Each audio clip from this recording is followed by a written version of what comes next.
Welcome back. We're getting ready for round 4 of the Magic Online Championship. Indeed. This is a big shift here. We've been, watching Cube Draft for 3 rounds, and now we're going to make the jump over to Modern. This is the format of the last Pro Tour. Something you put a lot of research going into that Pro Tour. Yeah, the Modern overview that you guys just watched, if you were watching over the lunch break. I mean, we recorded it a couple of weeks ago, but I mean, the top 10 were the top 10 most played decks on day 2, and all of the top 8 decks from Richmond came out of that top 5. So those are still absolutely the decks that everyone's thinking about. I mean, as people sat down for this tournament to try to figure out what were they expecting to run into, those are the decks. That's what people were thinking about. So have you had a chance to look at this Modern form, at this Modern field, and what's your sense of what people are doing yeah, no, for this event? I don't know if we have the slide queued up, but I did go through and calculate what the Modern metagame was. Hopefully we have that slide to look at who was playing what. There is a lot of Splinter Twin this weekend, and there's a lot of Jund this weekend. Those are the two decks that seem to get people glommed onto in terms. There we go. So Tarmo Twin is the most played, and you look at the bottom in the Tempo Twin, there's a 4th Twin deck here as well. Then Jund. Melirapod's kind of an interesting one here because with clocks, you can't demonstrate a loop and then say, oh, look, my infinite combo, I'll just choose this many times. So both Twin and Melirapod, you have to be able to click quickly and accurately to actually execute those combo decks. We went to dinner with the players from the tournament last night, and there were different players talking about how they manage the clock? Combo clock management. Yeah, people are not just going to concede here. But the other thing I did want to say about this metagame, though, it's pretty diverse. 16 players, and no more than 3 of them are on any one list. I mean, maybe that counts as four Splinter Twins. And the Jund Graveyard deck is totally different from the Jund deck. If we get a look at that one, by the way, it's crazy. It's all like 2 or 3 different retrace cards. It's got like Seismic Assault to get stuff into the graveyard. It's got some tech. So that's the deck you want to talk about there, and not a deck called Turbo Time Walk? Okay, fine.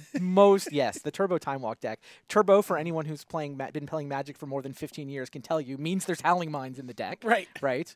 And yeah, there are many, many, many Time Walk effects in that deck. That one. How does that deck hold up against combo decks that are looking to just get the right amount of cards in their hand? Like, I don't know, like a twin deck. No, I know Luis has been looking forward to this for a while, so that's not going to be in our first feature match, but I'm sure Luis is over in the red zone is going to be keeping an eye, and I'm sure we'll get to see how that deck matches up in this first round. Sure. So this round we're going to be watching Tamas Glied and Rune Andersen. These are the 2 3-0 players. Yep. Well, we're going to have one undefeated left after this match. I think Rune being 3-0 here is a very big story. Oh, yeah. Have we got the slide for him to put up? This is a guy who specializes in legacy. Yeah. There's Tamas. Well, there you get a look at Tamas. Yeah. So let's talk about Tamas. Great, Rune. Look at his lifetime matches. 399. Almost all of them, over 300 of them, are in the legacy format. Like, that's the format that he plays. And you know what? There was 1 month where the mocks to qualify for this was Legacy. Right. So he ran it, and he won it with a Sneak and Show deck. And then his reaction was, damn it, I've got to play other formats. I got to learn how to draft. Well, I mean, he did. I mean, he 3-0'd Modern. I think that's he drafted a Legacy deck. Yeah, well. I think he drafted a Legacy deck. I look at his Modern deck. You know what? He's still running Legacy. He's running Ad Nauseam Tendrils. So it's the A&T. It's been dominating Legacy for like 10 years, right? And this is the deck that Jared Betcher took to 9th place at Pro Tour Born of the Gods. Yeah, it's not actually a Tendrils deck. The modern version of it is an Ad Nauseam Lightning Storm deck. But yeah, the basic idea is you play Ad Nauseam, and if you have managed to play either Angel's Grace or Phyrexian Unlife, then you can afford to just draw your entire deck, and you won't die to the life that you're paying to that Ad Nauseam. And then, yeah, you can use your... you can make the mana you need for the Lightning Storm, discard a bunch of lands, and just win the game on the spot. So yeah, I love the way that like he's just turning every format into Legacy. So I have no idea what he's playing in Standard, but I bet it'll be fun. So just under 400 lifetime matches played on Magic Online for Rune. How many more matches does Tamas have than him? Yeah, let's flip to Tamas. Can we take a look at the Tamas slide? Yeah, he has 10 times. He has 10 times as many matches, which is pretty insane also when you consider that Tamas is only 19 years old. Right. Yeah, so, and Tamas, in terms of a deck here, he's playing a Jund deck. So, you know, the recent bannings did take Deathrite Shaman out of the format, but Jund is still, there's still a deck there. There's still some very powerful cards. Dark Confidant, Tarmogoyf. These are still excellent cards to play. Courser of Krufix is a fine card. Definitely. Yeah, no, you have to be a little riskier with your mana now in Jund these days, because you want the double green Courser, you want the double black for Liliana, you want the double red for Anger of the Gods, but you know, if you can get the lands that you need, It's a fine strategy, and that's we saw 3 different people are running basically the same deck, and Tamas, he's trying to take it to 4-0 here. So they're sitting down, getting pretty close. It looks like. It looks like they are getting close, and there you get a look at the 2 players as they wait. Nate Price looming over them, giving them he's going to wave the checkered flag when they can start. Nice. And who do you like in this matchup? I like Ad Nauseam in this matchup. I mean, Tamas, he's going to have to use his disruption, his thought seizes, and his Inquisition of Kozilek's. If he can't knock the combo out of Rune's hand, Rune's deck is so much faster that basically Tamas, he's going to have to knock it out of his hand or Rune's just going to win the game. Okay. Well, it sounds like we're ready to watch these guys play. Great. So we're going to send it down to the floor. We're going to watch round 4 of the Magic Online Championship, Rune Andersen versus Tamas Glied.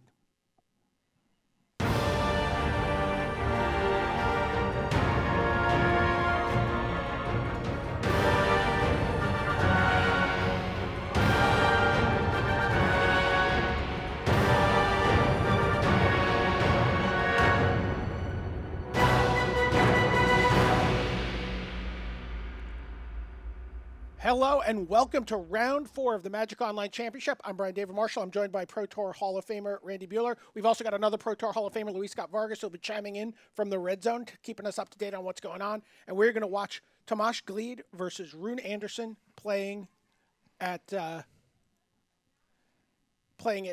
apiece. They both of these players won their swept the table. Swept their pods. Swept their pods in Cube. Now we are off to the races in Modern.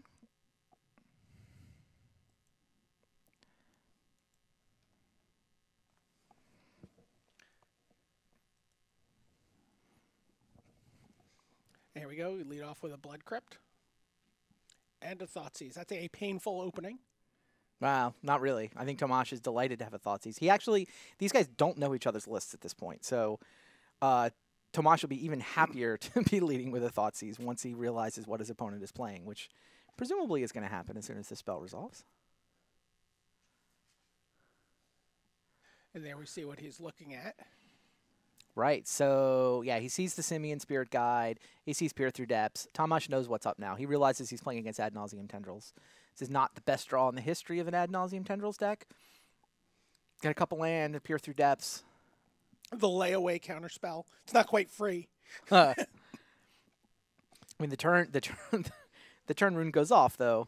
He's not going to need another turn. He doesn't intend on ever paying for it. So what do you take here? Do you take the maybe the Sleight of Hand. It's either Sleight of Hand or Peer Through Depths. Probably Slight's better. I don't know. Peer digs a little deeper, but it's also 2 mana. Tamas is also taking the time to sort of write down everything, make sure he remembers what he's got to play against in this matchup. And he does take the Sleight of Hand. Sure. Oh, Lightning Storm off the top. That is not the card that Rune wants to draw.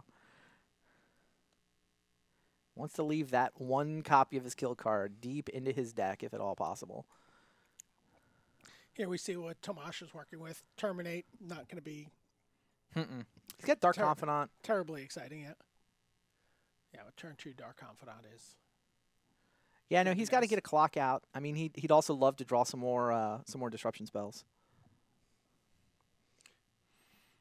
Right, and he's already down to 14 on his own here. Okay. You want him to hardcast the Lightning Storm? I'm just saying, weirder things have happened. Weirder things have happened than just Lightning Storm with 3 lands. No combo. That'd be pretty weird. The Disruption Suite we keep talking about, there's 3 Thoughtseizes in Tamas's deck and 3 Inquisition of Kozilek. That's the main deck Disruption Suite.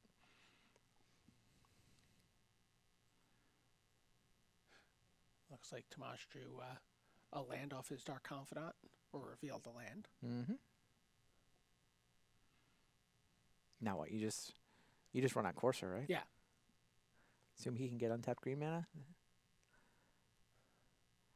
Verdant Catacombs. Does he have a forest in his list? Yeah, he has 1 forest in his list, which is probably the get here.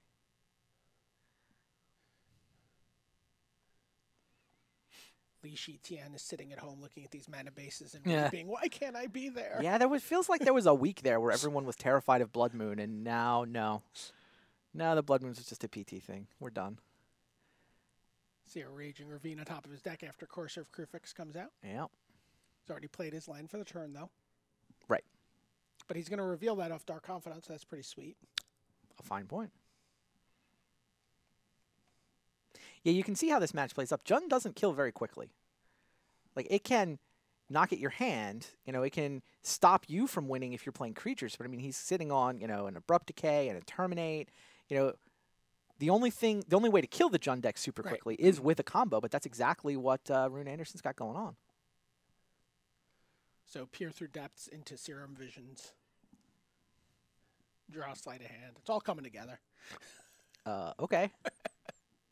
Here's the sleight of hand. At least we don't get to see what those cards are. No, not if it's a good magic trick, you don't.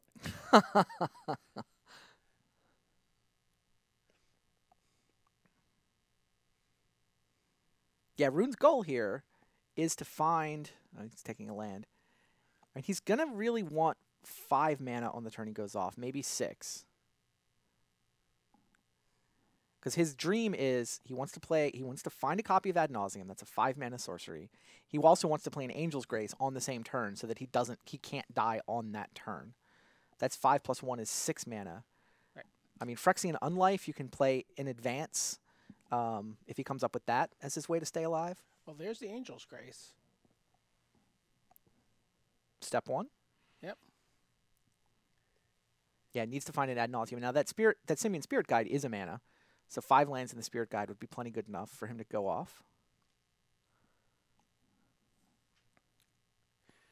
And then how does his deck get the mana to cast the Lightning Storm? 3 of those 3 more Spirit Guides. Yeah.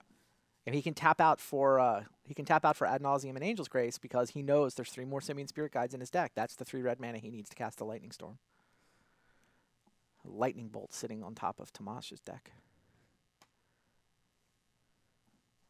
So I guess he took 0. He sees the bolt.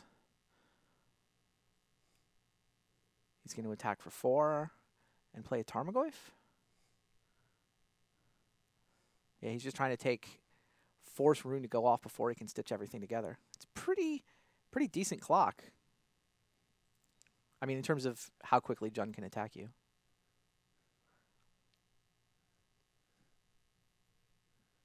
Is there a cap of damage that the Ad Nauseam deck can do? I'm sure there is. It depends how many. I don't think it's all that relevant. Sure.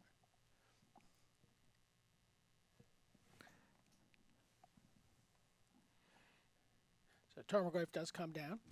3/4. Yeah. There you get a look. One of the defining cards of Modern. 3, 4, 5, 6, 7. A second Lightning Bolt would allow Tamas to win on his next turn. I don't.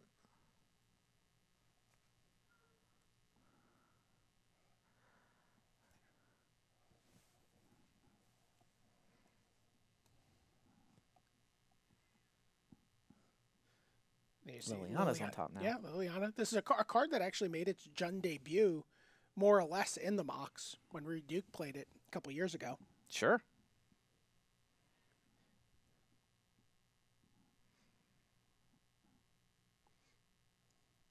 Wow, so how does this play out from here?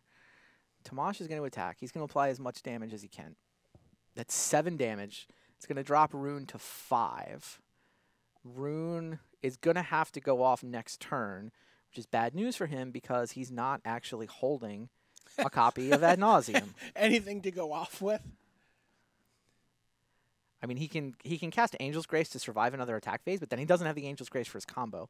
So he really needs to draw Ad Nauseam right now. Yeah, he's also, I think he's a land short of being able to go off here. Yeah, and it looks like he drew a second Pact of Negation. I thought that was last turn. I think we're still on. I think we're on Tamas's turn. Oh, okay. Still, I think. I'm not sure what he can do. Rune is thinking, and yeah, so Rune untaps, draws a light. Oh, sorry, that's Tamas's hand. He draws Lotus Bloom. that is not going to get the job done. Yeah, now if Rune uses his Angel's Grace just to survive the next attack phase, I don't know how he goes off. I don't know what series of cards can actually allow him to stitch things together. He's also dead to a second Lightning Bolt. I'm sure he'll get Lightning Bolt at end step.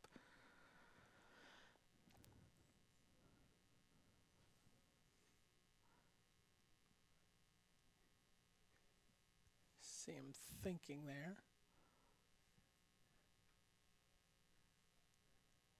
Yeah. No, there's no card that can get him out of that. He could have suspended a Lotus Plume and said go and cast Angel's Grace, but there's no real point to that. It doesn't actually... There's nothing he can draw to get out of that. So Tamas is up a game. Jund over ad nauseam. These guys will head for their sideboard now. And we'll come back to the booth. Hey, guys. Hey. So what do you think happens here post sideboard? That is an excellent question. Tamas goes to his sideboard. I bet Fulminator Mage comes in this matchup just to be able to disrupt the land because it's kind of the only way he can interact. The 4th Inquisition of Kozilek is hanging out in Tamas's sideboard along with the 4th Liliana of the Veil. I think those come in, and the 4th Thoughtseize definitely comes in. So he's got, 3-4 good disruption spells. And, I mean, he's got a bunch of creature removal in his deck that he just needs to get rid of. Abrupt Decay does basically nothing in this matchup. I think I saw Terminate in it. Yeah, there's 2 Terminates in his list that come out. So those are definitely coming out. Rune on the other side, I mean, that's the thing with the combo deck. He doesn't really react. I assume he has, like, Leyline of Sanctity or... There you go. 4 copies of Leyline of Sanctity. Right. That is the plan for Rune. So if he can resolve a Leyline of Sanctity, then his opponent can't target him with any of those discard spells. Right. You can't target him with Thoughtseize. You can't target him with Inquisition of Kozilek. Right. Liliana does still sort of chip away one chosen card at a time, but that's it. Yeah, so he'll definitely bring in the 4 copies of Leyline of Sanctity. That's his plan for defending his hand against those 8 discard spells. I don't know what comes out particularly. Yeah, I mean, I assume he just kind of trims a little bit of the card drawing. I don't know if he needs Slaughter Pact in this matchup. I don't know if he bothers. Oh, you know what? It's probably the counters. Like, none of the pacts are particularly good in this matchup. Because it's not like Tamas is going to be interacting with his combo. Right. How many Pact of Negation does he have in his list? 3 Pact of Negation in his list. Oh, we can actually just take a look at what's going to happen here. So there you see the 4 Leyline of Sanctities have indeed been... Yep, he's got 3 Pact of Negation, then a Slaughter Pact. Yep, this is not a Pact of Negation matchup. It doesn't do... There's no way for Tamas to interrupt the combo. Right. You only want the Pact of Negation to defend like the actual combo. Against the opponent with counterspells, it's spectacular, but that's not who this opponent is. Feels like... I mean, both players have relevant sideboard cards for sure. Right. I like Rune's sideboard plan a little better, actually. I mean, all that Tamas is doing, he does get to cut some dead cards and put in sort of more of the stuff that's good, but that Leyline of Sanctity is just trump. Right. Well, if you go back to Pro Tour Return to Ravnica in Seattle, that was like the trump card for Stanislav Sivka. Sure. Playing against very similar strategies, these Jund strategies that were Thoughtseize and Liliana-ing and all these things, and the Leyline just shut all of that down and just right. go. And force them to have an answer to that. So kind of dilute their process.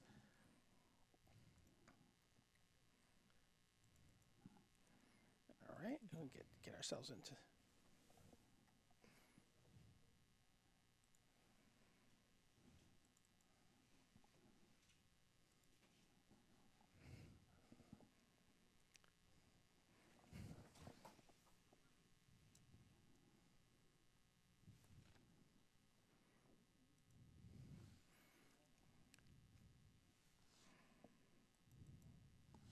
There we go.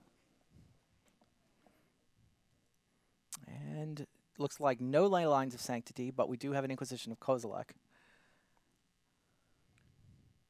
Which gives you a really, think about how different this hand is for Tamas if the Leyline is there in the opening hand for Rune. Right, so there's his hand. 2 copies of Ad Nauseam that you can't hit. 2 mystical teachings that you can't hit. Wow. He just swung and missed with Inquisition? That was a swing and a miss, wasn't it? Yeah. Crazy. Yeah, 2 4s, 2 5s, and some land. So now, I assume Rune's plan is to just race to 6 mana and hope that there's a... Well, I guess that 4 Mystical Teachings gives him the ability to, play a little bit of a grindy card advantage game here, go get what he needs. I think he's figuring, okay, I might get some stuff knocked out of my hands. I've got these card advantage, expensive cards. I'll keep that. There you take a look at Tamash's hand. He's got a Thoughtseize, he's got a Dark Confidant, he's got a Liliana. It's funny. Normally you'd fire off that Thoughtseize, but he knows how redundant Rune's draw is. 2 Ad Nauseams, 2 Teachings. You can't deprive him of anything. So, yeah, let's get Bob out there. Right. He's going to take his own grindy game plan and put it into effect. Yeah, I think he goes Liliana next turn, makes him discard, and then he can start sort of pinching him with Liliana, follow up with Thoughtseize to knock out the second copy of whatever Rune discards whichever first. one he decides to discard.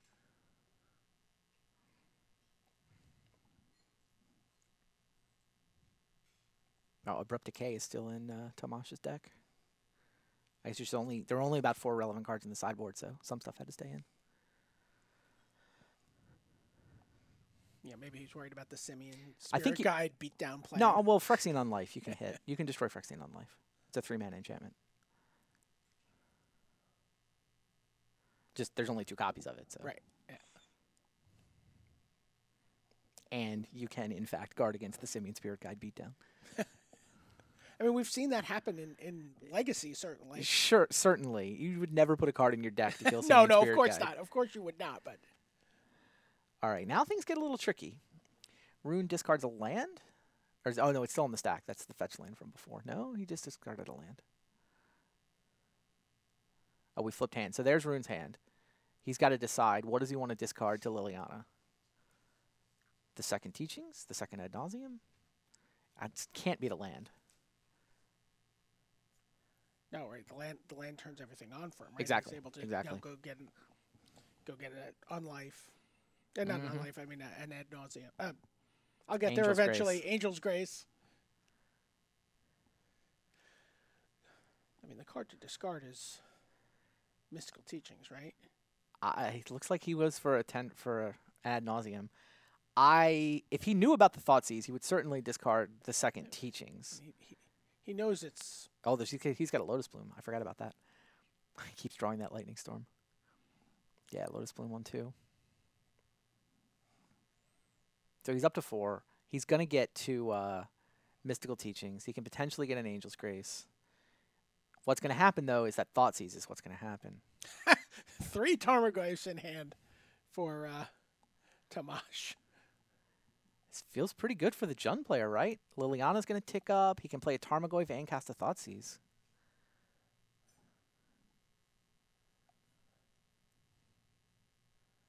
Now what? Is this the backup Teachings?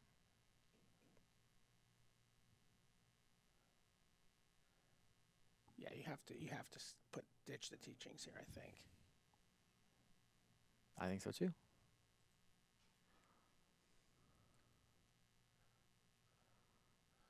Although, what do you do when he Thoughtseizes you with that other Teachings? That's true too. You don't cast it. Yeah, Rune starting to get his hand pinched. It could be. I mean, Is it possible that you actually discard the Ad Nauseam here and then you Teachings for Ad Nauseam? How does that help you? Well, he also needs, he cannot discard the Lightning Storm. I don't know that he has a way to get it back from the graveyard. I don't think he does.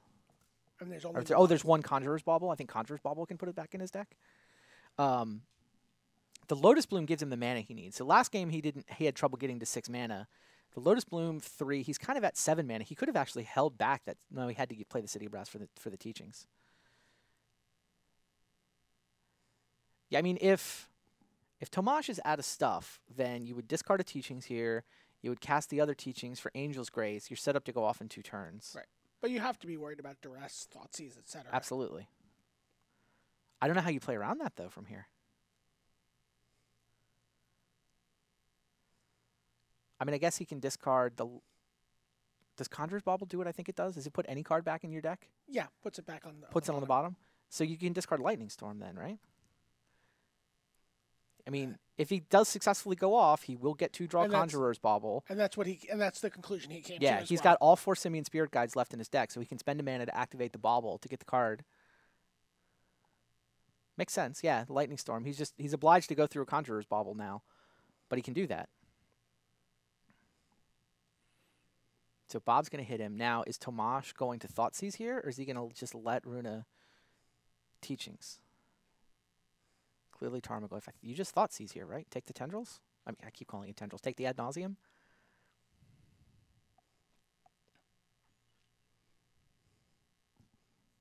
Rune has to decide whether to respond with the Teachings. There's no reason to, especially when there's 2 copies. Now, it's end step. Now you can finally cast this Mystical Teachings. But what happened to your hand? Jeez. Nothing left. Now, he could get the Angel's Grace we've been talking about. He can get the Ad Nauseam, right? I think he goes and gets the Ad Nauseam, right? There's fewer copies of that left in his deck. Yeah, and that is what he goes and gets.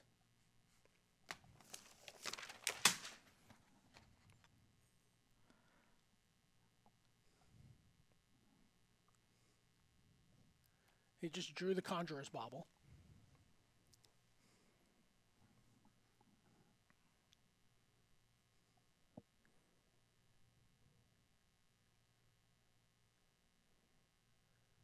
So Lotus Bloom's going to come into play next turn. Mm-hmm. He's going to have 7 mana.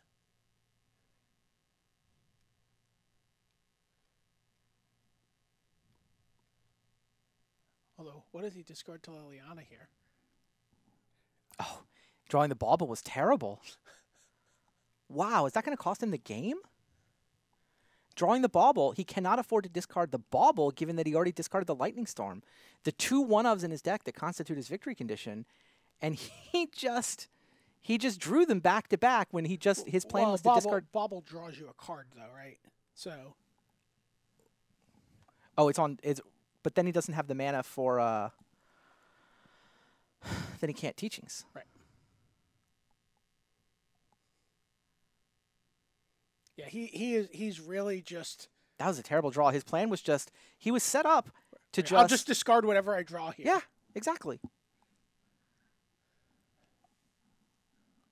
Now, I guess he's going to have to discard the Teachings. So I think the play here is play the Conjurer's Bauble because you can then activate it, put the Lightning Storm on the bottom of your library, and draw an extra card. Right. It gives him... He's going to lose a card to Liliana, but then he can just lose the card that he draws off the Bauble. He doesn't get to cast Teachings, but he does get 2 draw phases to hopefully get lucky in top deck, either Phyrexian Unlife or Angel's Grace. Right. I mean, there's not enough mana here to cast both Teachings and Bauble. So, and he knows he's going to be forced to discard a card to Liliana. Oh, so he just says go. He's leaving up the ability to cast Teachings, but now what is he going to discard to Liliana? I don't think he can win if he discards the Bauble. So that means he just has to discard the Teachings? There's a Scavenging Ooze to make things even a little more complicated. Wow. Now he's really going to regret not playing the Bauble. Yeah, Scavenging Ooze, Eat Your Lightning Storm is just game here, isn't it? Have you ever seen a list that has more than 1 Lightning Storm in it? I don't think I have. Neither have I. I wonder if Tamas has. I mean, of course, you Liliana first. Yeah, Runa's gonna Teachings here. I don't know what he can get that's super relevant, though. I mean, obviously, he can get the Angel's Grace.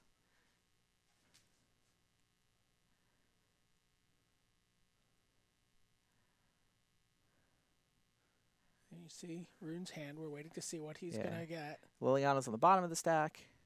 Teachings, as a result, got Peer Through Depths. Now what do you discard to Liliana?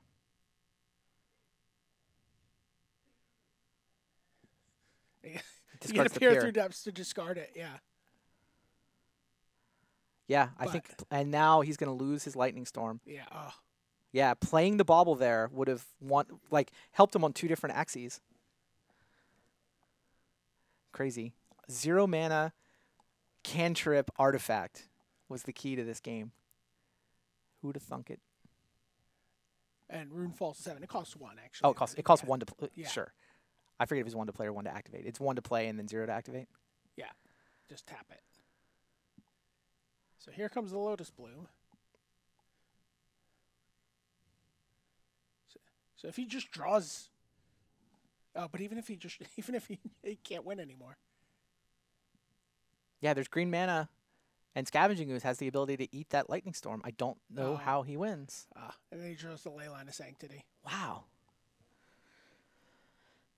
Tamas Glied looking pretty good to go to 4-0 with this Jund deck. Rune playing the combo decks he's familiar with as a Legacy specialist, but couldn't get there this time. He plays the Conjurer's Bauble.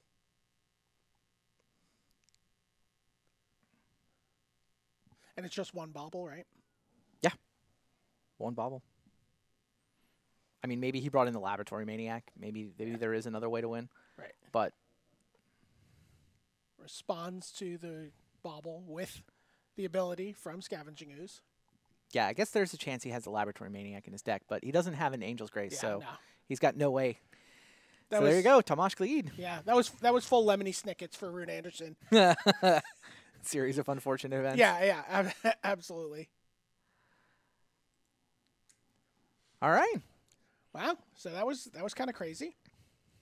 Be curious to hear Luis's take on that. Actually, is Jund supposed to beat the Ad Nauseam deck? So I was actually playing it on Magic Online and the Ad Nauseam deck some, and it was tough to beating Thought Seizes. I mean, Rune actually had like the perfect hand to beat it with double of each piece. Yes. But Thoughtseize plus Liliana, the fact that the combo takes 6 mana means you actually have to have a lot in play too. Basically, Lotus Bloom was what decided whether I won or not, or not most of the time, because if you get a Bloom, you can discard extra lands. If you can't get a Bloom, it's really tough to discard. You just have nothing to discard to Liliana. Right. Yep. Awesome. And if he draws almost any other card there other than the Conjurer's Bauble, he's in like a little bit better shape. He at least can top deck out of it as opposed to just not being able to. Right. Right. So there's 1 match down. We now know at the top of the Swiss, it will be Tamas Glied sitting as the lone 4-0. He'll be in first place so far. I don't know, Luis, have you had the chance to see any other matches? Yeah, actually, we've got a nice game queued up here. If you want to go right to it, we've got Ferran Lee playing against Gabriel Ronas. Oh, so we get to see this monstrosity in action. We do. Since Ferran brought the most interesting deck that I think of all the modern decks. Sure. So let's go ahead and take a look at that. We've got him playing the mono blue Howling Mind deck with Time Warps and trying to go off and win with Laboratory Maniac. Yeah, I don't know if this deck's been around enough to have a name. I'm calling it Turbo Time Walk. That's my proposal. That works. The funny thing about it, and he starts with the Howling Mind, which is perfect. The funny thing is, he had the misfortune of running into the Merfolk deck. Oh no! That has 4 main deck Meddling Mages. What? So what did he name? Did he know? Well, the first Meddling Mage he actually named Serum Vision. So he just didn't even know what was up. Yeah, Gabriel wasn't sure. He's like, well, if your deck's playing Sleight of Hand, it's got Serum Visions in it. So as it turns out, he actually hit. And even though Ferran has all the Howling Minds, Gabriel has actually a pretty good deck that's built to fight against it. The Curse Catcher that's just sitting there, that stops Time Warp from getting cast until it hits 6. Yes, it does. And what did that one name? A second Meddling Mage, now naming Brain Freeze, which isn't in Ferran's deck. So he runs into the deck with 4 mid-deck Meddling Mages. The first 2 essentially don't hit anything that will stop him from winning. Right. Ferran's got all the Howling Minds in the world, but Gabriel's still just bashing him, and then Cryptic Command, one of the other Time Walks, essentially gets Spell Pierced. Ferran gets hit down to 6. Double Curse Catcher now stops any Time Warp. Yeah. So his only hope is to cast another Cryptic Command. I guess Temporal Mastery off the top is the first card, but that's about it. Then a Meddling Mage gets Viled in, names Cryptic Command. Jeez. So crazy. Yeah, we end up with actually an unwinnable board state for the Howling Mind deck, despite multiple Meddling Mages actually missing. Wow. Crazy. So that was game 1. Do you have more games of that, or? So I have more games, but it looks like we're gonna go to Marshall. Oh, let's talk to Marshall first. Okay, let's send it down to the floor. Oh well, or we'll send it there in a few minutes. Yeah, well, if we want, we can actually watch game 2 here. Yes, please. Oh yeah, definitely.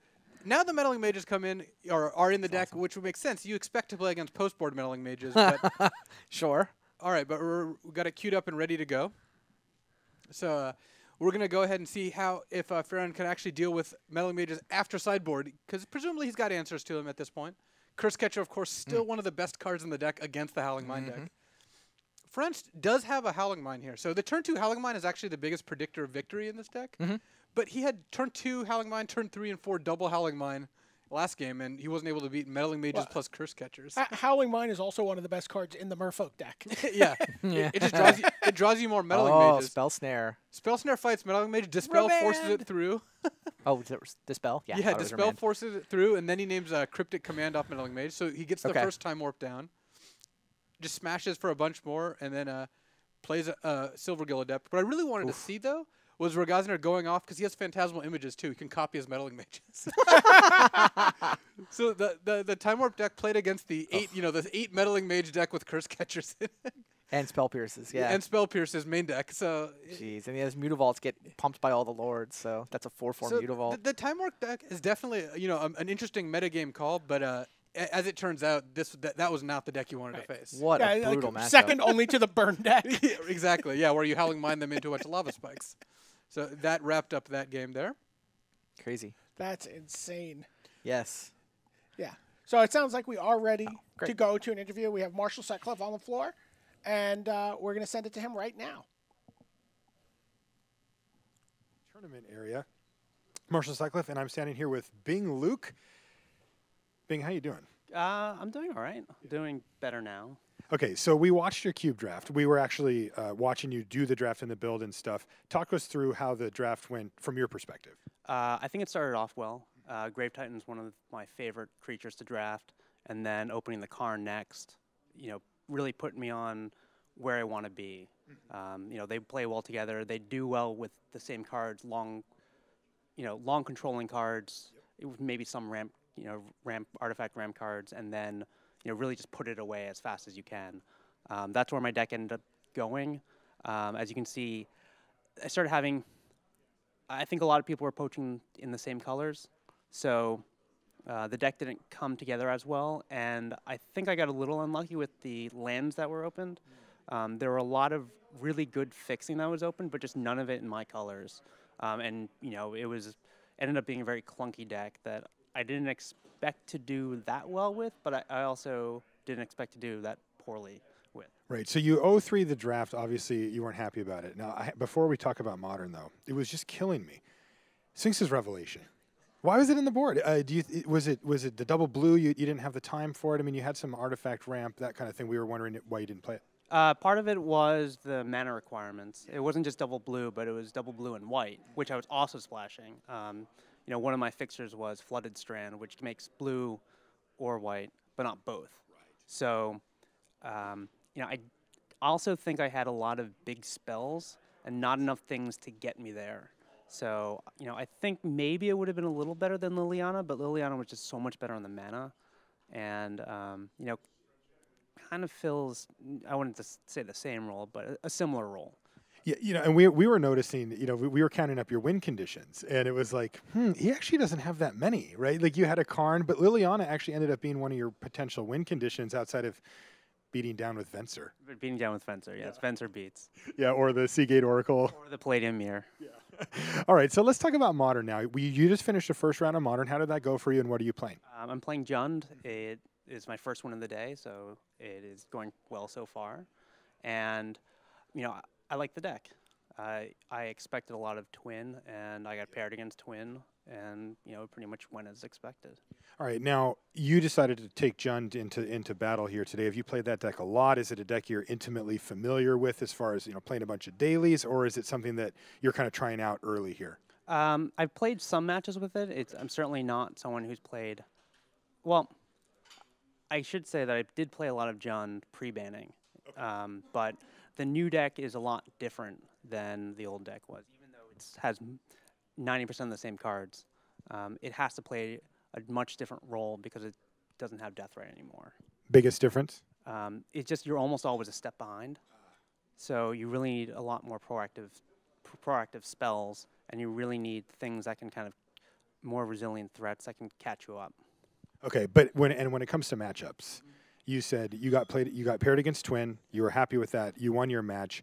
That was a big primary factor for you deciding to play Jund because you expected Twin here and you have a good matchup? Yes. The 3 decks I expected the most of were Twin, Melirpod, and Affinity.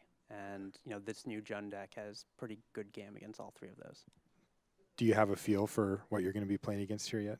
Well, I took a look at the field, so it kind of looks the way I expected it to. There's a lot of Twin. All right, so let's say, ideally here, you win your next 3 rounds in Modern, and you end up 4-3 coming out of day 1. Obviously not ideal, but rattling off 4 wins in a row. How do you feel going into day 2 as far as booster draft and standard goes? I think the draft format and standard have been around for a while, so I think it may be almost easier to rattle off 4-0 in Modern today than it would be to go make a deep run tomorrow, just because of everyone's almost on the same footing with those formats, whereas maybe not everyone here has had the same experience with Cube or with Modern, so I expect it to be tough. Yeah, and I think that's one of the things that people had to mitigate, right, is, well, there's 4 different formats here, and you have to decide, where am I going to put my time? Where did you put yours? I put a lot of it in standard. I actually hadn't played that much standard before this last couple weeks, and I started catching up on the decks of the format, some of the newer decks, and there were actually a fair bit of changes in standard the last couple of weeks. The rise of the Esper control deck, the black-white mid-range becoming a big player. That really changed the context of the field, too. And so you had to do a little bit of extra work on that where you booster draft all the time anyway, so no big deal. Yeah, pretty much. I mean, not as much as like some of the people here, I'm sure. But, I think almost everyone in Magic Online kind of has a latent level of booster drafting. There's like this foundation of booster drafting, and then you kind of pick the other stuff you like to do? Pretty much. I stopped at booster drafting myself. Now, is this your 3rd time competing? This is my 3rd time here. So you're a 3-time Magic Online Championship competitor? That's kind of insane. How do you do that? I think I just, got lucky a couple times, and, you have to get lucky to be here in the first place. And you just play enough that you get the qualifications for the seasonal championships, just give you more chances. So you got lucky twice and then played well once, is that? Yeah, it's just a mix of luck and playing well. Okay, yeah, and that is generally the formula for winning a Magic tournament of any type, but you really seem to have a knack for doing well at Magic Online-based tournaments as well. I mean, you found yourself here 3 times. You're a Community Cup champion. I mean, obviously your biggest accolade. And but it has that translated to live for you? I mean, you got a Pro Tour invite off of this, and you have the potential to win yourself a seat at the World Championship. What's the biggest difference for you between live and online? Well, when I first started playing, because I had almost like no paper experience, it was really hard to actually just get a feel for the cards and view it as getting used to the interface. Tapping cards, understanding how to read boards, how to read your opponents, just the mechanics. Did you say the interface? Yeah, I mean, it's almost like a different interface. Like, when you play the wide beta for the first time, you're just not used to where everything is. So you spend a lot of mental energy keeping track of the board state as opposed to thinking about the game, which took me a while. And, I think I've gotten used to that now, but there's a lot of, I think a lot of people that I've talked to who have played against me have said that, they can just read so much information from when I play because I'm not used to trying to hide that. Yeah, I was actually going to ask you about that because, for example, in our feature match area, you can actually see the person you're playing against. I mean, they're sitting right there with their hand on their head, and maybe, you do a top deck and you get to watch them cringe. That's got to be different for you you do play live Magic, but you're primarily online. Are you trying to change anything about that, for when you're in the feature? I didn't really think about that, but it's something it's pretty interesting.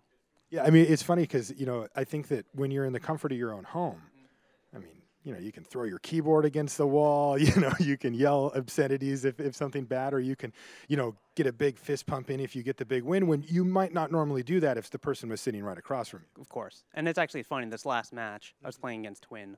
I knew he had a Splinter Twin in his hand, but he was constrained on mana.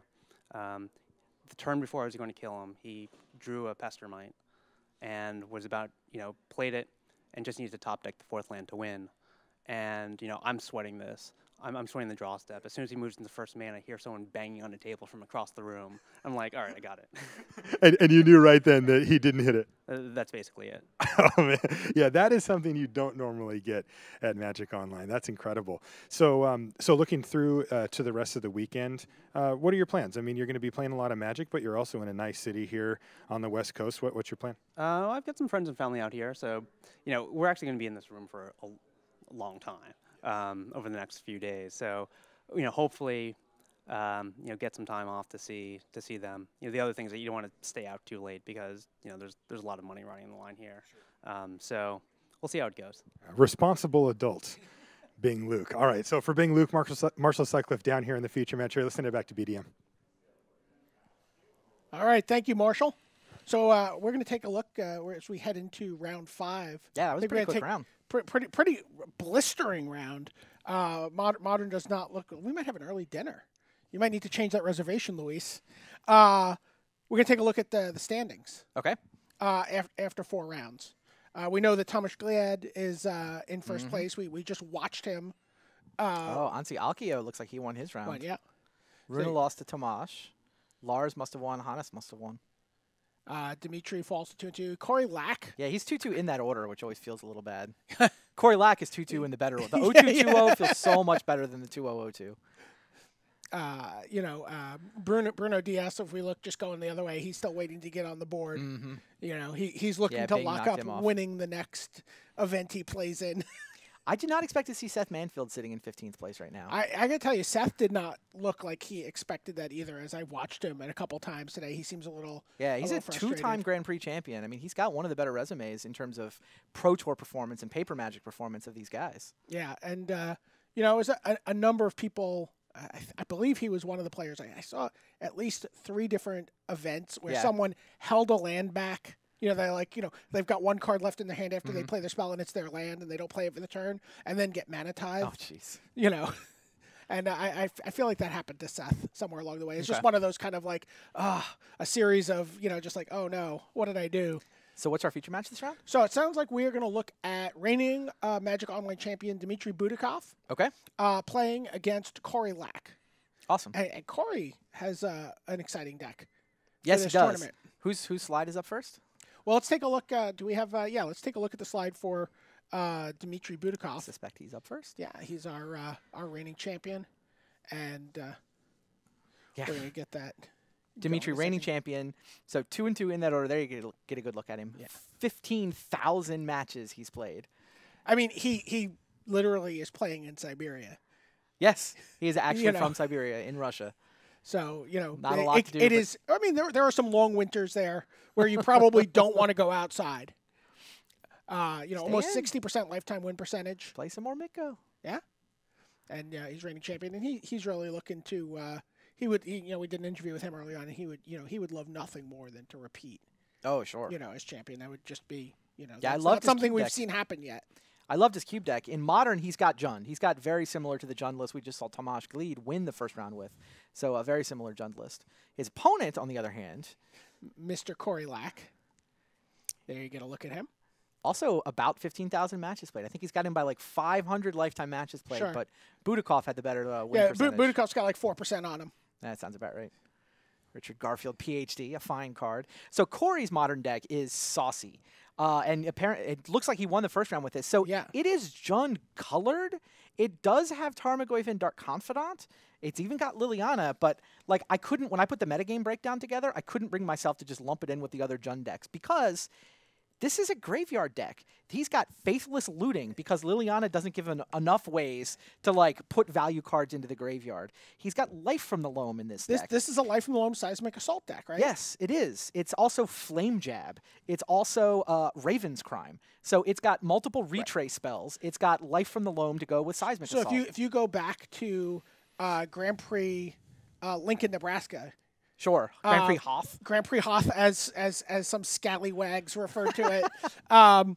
You'll see that event was won by Bronson Magnan playing a very similar deck to this. Sure. So, curious to see. Kind of like Modern. Decks go to sleep for a little while. They take a rest. Got it. Perhaps it was stayed in Lincoln and it hibernated through several winters, but it's back. And we're going to get to see it in action. Yeah, this should be interesting. And it sure seems like a deck that matches up really well against Jund. Like, if your opponent's job is to knock stuff out of your hand and put it in the graveyard, having cards that have value in the graveyard, this just seems great. You're helping me along, right? So I think, I believe we're almost ready to go great. down there. So we're going to send it to the floor, and we're going to watch Round 5, Dmitry Budikov versus Corey Lack from the Magic Online Championship.